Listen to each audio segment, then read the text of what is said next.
Kailangan para maging masabi mong legit ang inyo.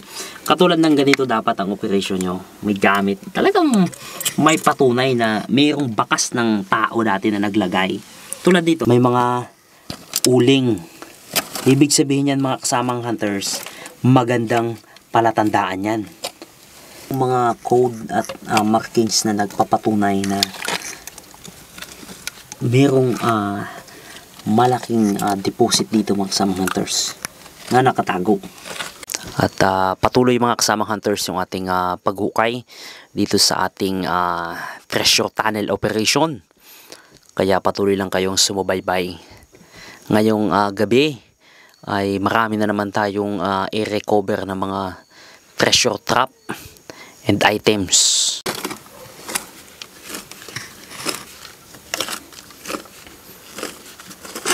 Ang target natin ngayon mga kasamang hunters ngayong gabi ay yan, kung inyong nakikita yung mga bote na yung malalaki. Yan yung ating bibirahin ngayon. Kung inyong susundan talaga yung mga video natin mga kasamang hunters, makikita mo rin talaga yung parang plano ng treasure na ito yung tunnel. Pero may nabuo na kaming plan mga kasamang hunters para dito dahil sa napakaganda ng pagkaka-arrange ng mga hapon. Kung inyong susubaybayan mula sa part 1, makikita mo mga kasamang hunters na yung pagkakalagay dito napaka-comprehensive, planado. Kala nyo nakatumpok lang ang gamit, di nyo ba napapansin mga kasama, may mga direksyon.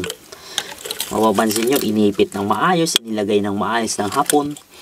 Kaya itong operation natin, kaya kung mapapanood nyo lang po ng sunod-sunod, pag-aralan nyo po, kahit kayo makakabuo ng plano. Ngayon yung ating team may nabuo ng plano para dito. Kung inyong mapapansin, grabe yung mga direksyon. Katulad nyan. Yan. Bigyan ko kayo ng example ng mga kasama hunters. Diba? Kanina nakuha natin yung bote doon. Yung direksyon niya palabas. Tapos ito naman baliktaran. Yung dalawang bote na yung malaki.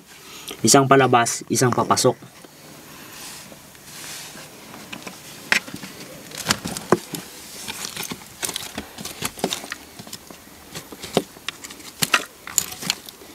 Gaya mga legit hunters na sumusubaybay sa ating operation, talaga na-appreciate nila yung operation natin Kasi yung mga tunay na hunters, alam nila yan. Siya nga pala mga kasamang hunters, itong tunnel natin ay mayroon ng haba na malapit na sa 20 feet mula din sa labas. At napakadami na natin nakuhang bagay. Alam nyo sa mga treasure, kailangan para maging masabi mong legit ang inyo. Katulad ng ganito dapat ang operation nyo. May gamit. Talagang may patunay na mayroong bakas ng tao dati na naglagay. Tulad dito.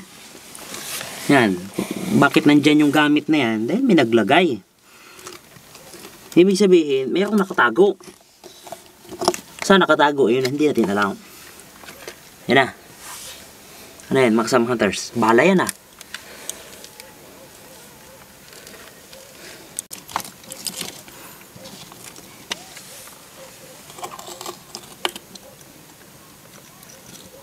basag ano.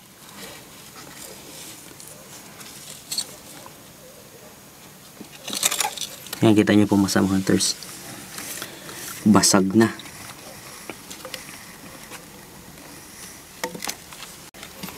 Yan, nakikita nyo po mga kasamang hunters, may itong dalawang bote na nakatalikod sa atin. Ang direksyon ay papunta dun sa dulo. Yan, titirahin na ng kasama ating hunters. Ang laki. Kulay brown. Buo pa yung isa, basag na.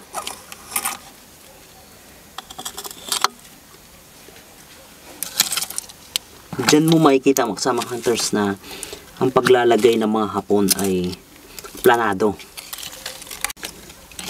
Yan, isa pa.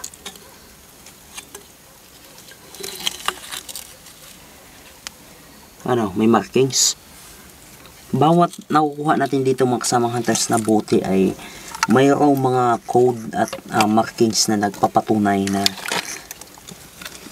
mayroong malaking deposit dito mga kasamang hunters na nakatago. Yun ang hinahanap natin.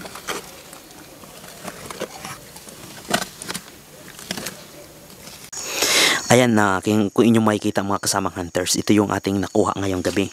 Sa loob ng tunnel, inilabas natin ngayon. Itong boating brown, may puti at isang brown. At ang direksyon niya kanina may palabas, may papasok.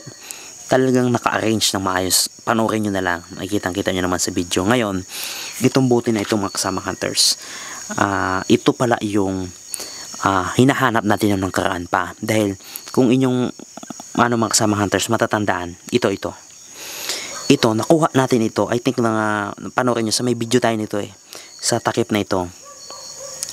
Nung nakita natin to sa kalagitnaan ng tunnel, iniisip namin saan yung yung takip kasi ito yan, kita nyo pong kasamang hunters, takip yan. Iniisip namin saan yung katawan. Ito pala, ayan, kabit mo mga kasamang hunters, yan. Ayan yan pala yung takip niya. Yan, kita nyo. Kaso nga lang basag yung kanyang ito, nabasag yung dulo. Yan pala yung takip. Yan.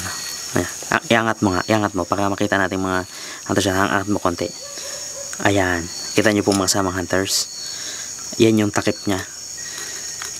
Alam nyo kasi yung operation natin na ito, ginawang puzzle ng Japan. Kaya nga yung mga gamit ikinalat, pero nung ikinalat nakaayos, naka-arrange. Ang isa pang puzzle mga kasamang hunters, ito pa. Yan, pakita mo. Yan pa ang nawawala. Nakuha na natin yung brown. Yan pa yung nawawala mga kasamang hunters. Ang tanong, saan? Saan yung katawan yan? Yan pa ang hinahanap natin. Pero mo ang layo yung katawan sa dulo, tapos yung takip dito sa bungad. Kaya ito walang takip naman to yan. Kaya mga kasamang hunters, natagpuan na natin. Ganyan katindi yung operasyon natin to. Ganun katindi yung puzzle na ginawa ng mga Hapon. May mga uling. Ibig sabihin yan mga kasamang hunters, magandang palatandaan yan. Yan, kung inyo makikita mga kasamang hunters, kagaya ng sabi ko na dito nasa charcoal na tayo. Ang charcoal mga kasamang hunters o yung uling ay isang malagandang at pinaka-the best na palatandaan na magsasabing kayo ay malapit na sa object. Yan yung mga ugat na ng kahoy. Kaya ang ginagawa natin dito mga kasamang hunters, pagkahukay, pagka-recover ng gamit, tanggalin ang lupa, ilabas natin. Ang paglabas namin ng lupa mga kasamang hunters ay yan, pinabala dito. Kahit medyo mahirap ang paglabas, nilagay namin sa sako, tapos tapon sa tibag dito sa may likod. Meron kami ditong bangin kaya hindi na naiipon yung lupa, diretso tapon sa baba. Ayan, para sa kaalaman ng lahat, nasa 20 feet na tayo mga kasamang hunters. At habang papasok tayo, yan, gumagamit tayo ng mga solar lights. Yan, dalawa yan. Para dire-diretso. Yung iba gumagamit ng mga flashlight kami dito. Yan, ilaw lang. Sinacharge pag sa araw. Pag gabi, nasa operation tayo. May mga nagtatanong bakit gabi daw operation natin. Pag araw kasi mga kasamang hunters ay hindi kami nagumatake ng araw. Alam nyo naman, kailangan ng ating operasyon ay hindi tayo matiktikan dito sa gitna ng kabundukan.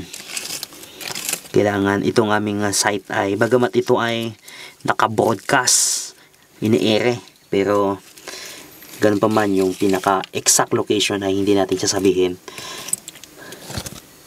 Dahil madami pa tayong treasure site na bibirahin sa bundok na ito.